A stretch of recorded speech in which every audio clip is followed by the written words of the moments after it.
Quando você investe em fundos imobiliários, vocês não estão investindo em imóveis.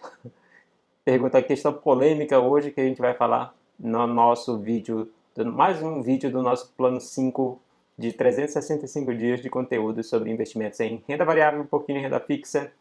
E para quem está chegando agora e não sabe o que é o plano 5 é exatamente um plano para te ajudar a chegar nos seus primeiros 5 dígitos de investimentos. E aí sempre lembrando que a gente segue aqui algumas raízes, que é a questão do aporte, questão de ativos. Hoje a gente vai falar sobre fundos imobiliários, é um tipo de ativo.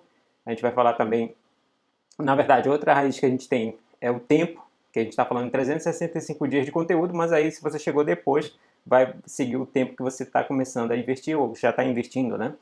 Tem também a questão da paciência. Paciência está relacionada exatamente à questão da volatilidade dos preços dos ativos que você vai enfrentar ao longo desse período aí de 365 dias. E o comprometimento. O comprometimento está relacionado exatamente a você fazer levar realmente a sério esse compromisso em chegar aos seus primeiros 5 dígitos, para depois chegar nos seus primeiros 6 dígitos, 7 dígitos e quem sabe o 8º dígito em investimentos. E aí, só reforçando para quem não sabe o que é o 5º dígito, é exatamente entre 10 mil e 99 mil reais em investimentos. Mas enfim, para quem não me conhece, eu sou Edgar Amazonas Filho, cofundador da Symmetry, e eu que estou aqui com você nessa jornada aí de 365 dias falando sobre investimentos e aplicando na prática exatamente o plano 5, certo? Para quem não sabe, eu estou fazendo os aportes usando a minha carteira da Rico. É uma carteira que eu estou recomeçando, fazendo tudo aquilo que eu faria se eu tivesse começando aí a construir meus primeiros 5 dígitos de investimentos. E também outro detalhe que a gente utiliza, que é a nossa solução Quant, a solução que a gente desenvolve aqui na Symmetry. Mas a solução Quant a gente vai ficar falando aí ao longo de todo esse percurso e explicando cada vez melhor para você entender como é que funciona. Mas enfim, a polêmica de hoje é sobre os FIIs, né? Quando eu falei lá que quando você investe em fundos imobiliários, você não está investindo em imóveis. Para isso, deixa eu explicar um pouquinho melhor aqui na nossa lousa. Vamos lá. E aí, só para a gente entender primeiramente, né? Quando a gente está falando, a gente vai começar a falar sobre fundos, né, de investimento imobiliário, que vai ser inclusive aplicado, né, na prática, né? A gente, no plano 5 a gente está fazendo isso, a gente está colocando realmente skin in the game, a gente usa a nossa solução para escolher os nossos ativos. Então, o fundo de investimento imobiliário está aí na nossa cota de investimentos. Mas enfim, quando a gente está falando em fundos de investimento imobiliário, o que precisa ficar claro é exatamente essa palavrinha aqui, ó, fundos, né? Melhor ainda, fundos de investimentos. Então, quando eu estou falando lá, Edgar, obviamente você está investindo em imóveis aqui, tá? Você, propriamente dito, não, tá? Mas por que eu estou dizendo que não? Porque, na verdade, se a gente for olhar os fundos de investimentos, a gente tem aí algumas possibilidades, tá, de investimentos.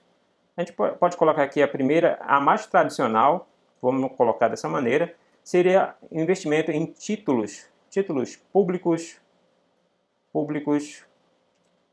na verdade aqui, em vez de títulos públicos, a gente tem os títulos de dívidas. Títulos de dívida, né? Basicamente, títulos de dívida, a gente vai ter aí o privado, né? Privado e o público. O privado, eu já falei aqui algumas vezes, vai ser exatamente o investimento em debentures. Debentures, minha letra ficou aqui linda. E no público, exatamente no Tesouro, a gente está investindo no Tesouro, mais especificamente no Tesouro Selic. Para quem está acompanhando o nosso plano 5, a gente faz os aportes exatamente na criação do fundo de emergência, né? Mas enfim, o fundo de investimento aí em títulos de dívida, você também pode ter fundos de investimento em ações de empresas, né? Quando eu estou colocando aqui ações de empresas.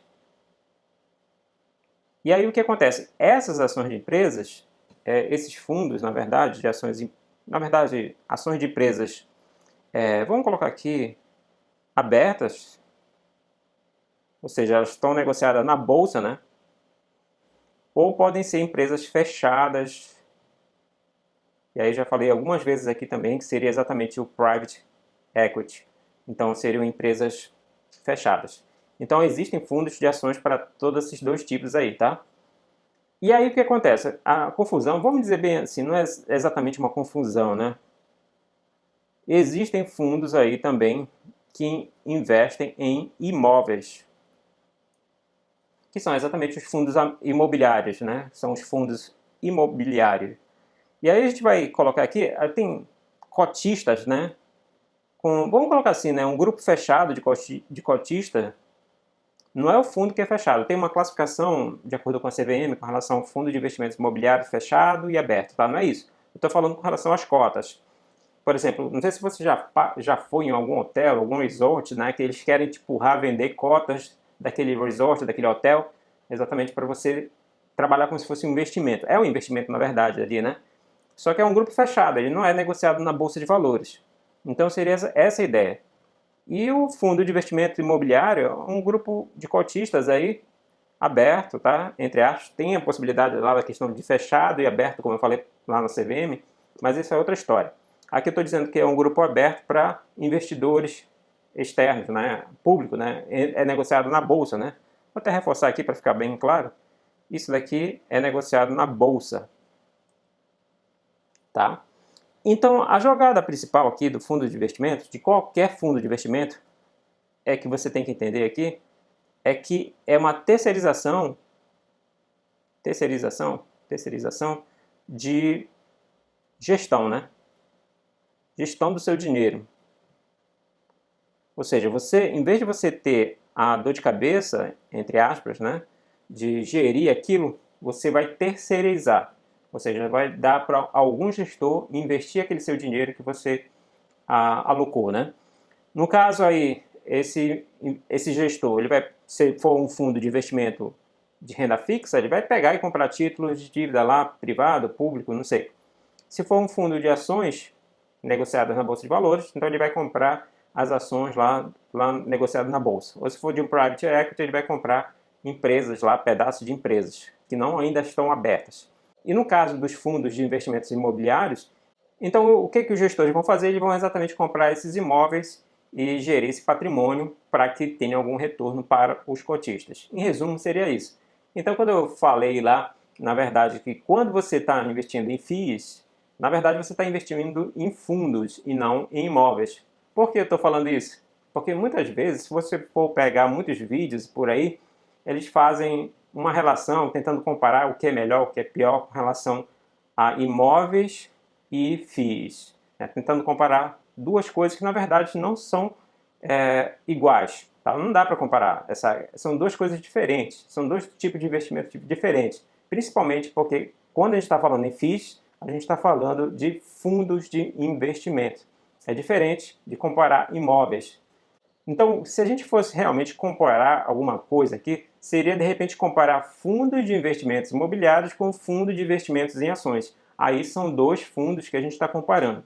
O que eu estou querendo colocar é que são coisas distintas, né? Então, quando a gente está falando de fundo de investimento imobiliário, não dá para comparar exatamente com imóveis. Eu entendo qual é a intenção das pessoas que quando querem comparar com imóveis, mas a questão toda é o fundo de investimento. Então, quando a gente está falando de fundo de investimento, o que você tem que comparar é o fundo, são os fundos, o rendimento dos fundos e o quanto aquele fundo pode retornar para o investidor. Por exemplo, lá na questão dos fundos de investimentos baseados em títulos, a cota daquele fundo, ele vai ter um preço baseado em quê? Nos preços exatamente dos títulos públicos e privados que irão compor aquele fundo. E se a gente está falando de fundo de ações, então o preço das cotas daqueles fundos de ações vão estar correlacionados com as ações que compõem aquele fundo. Então, quando a gente está falando de fundos de investimento imobiliários, é essa história. O preço, a cota dele, está correlacionada com o preço daqueles imóveis que estão lá compondo aquele fundo. Certo, pessoal? Hoje foi exatamente a introdução àquilo que a gente já vai começar a falar um pouquinho mais, a questão dos fundos de investimentos imobiliários. A gente vai aplicar na prática, possivelmente essa semana ou na outra semana, possivelmente a gente vai falar qual investimento a gente vai fazer em fundos imobiliários. Como você sabe, a gente está compondo a nossa carteira do Plano 5 e essa composição dessa carteira vai ser 20% renda fixa e 80% renda variável. E dentro dessa parte de renda variável, a gente já investiu já em small caps, dividendos, e agora a gente vai investir lá em fundos de investimentos imobiliários. E aí a gente vai compondo essa nossa carteira aí ao longo desses 365 dias de conteúdo. Espero que você tenha gostado. Se você gostou, não esqueça de deixar o like, compartilhar com seus amigos e também de se inscrever no nosso canal e ativar as notificações. Vejo você amanhã em mais um vídeo aqui do Plano 5. Até lá!